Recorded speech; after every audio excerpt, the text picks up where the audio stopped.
अखिलेश यादव के लिए आपका एक बयान बड़ा वायरल भी हो रहा है और समाजवादी पार्टी के लोग आपको टारगेट भी कर रहे हैं इसके लिए।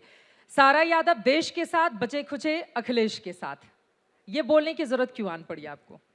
देखिए, कोई संदर्भ आता है ना तो उसमें ऐसी बातें निकलती है। मैं एक दिन मंच पे था और एक बूढ़ी माँ आई वहां पे मंच पे, वो चढ़ गई, वहां आकर के बैठ गई मेरे ही कुर्सी पे और मुझसे उन्होंने कहा कि यहाँ एक दबंग आदमी है जो 3,000 रुपये मुझे पेंशन के नाम पे देके और मेरा पूरा खेत लिखवा लिया मुझसे।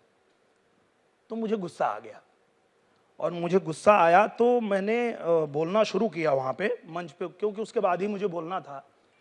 तो मैंने कहा कि ये जो पिछड़ेपन का कारण है वो सिर्फ ये है कि यहाँ पे जो मनबढ़ू लोग हैं वो करते क्या थे, बूथ कैप्चरिंग करते थे, वहाँ पे फर्जी वोटिंग करते थे और जनता जिसको चाहती थी उसको आने नहीं देते थे।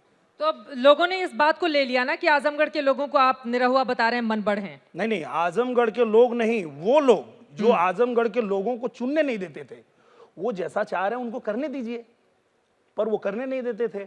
और रही बात कि असली यादव देश के, बाकी बचे अखिलेश के, मैंने इसलिए कहा था कि मैं जहां तक जानता हूं यादवों को, जो देश के साथ खड़े होते हैं, देश की उपलब्धि के साथ खड़े होते हैं।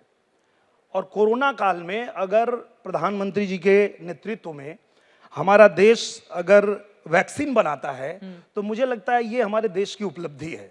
और अपने देश के उपलब्धि के जो साथ खड़ा है वो असली यादव है और जो उसका विरोध कर रहा है वो नकली यादव है।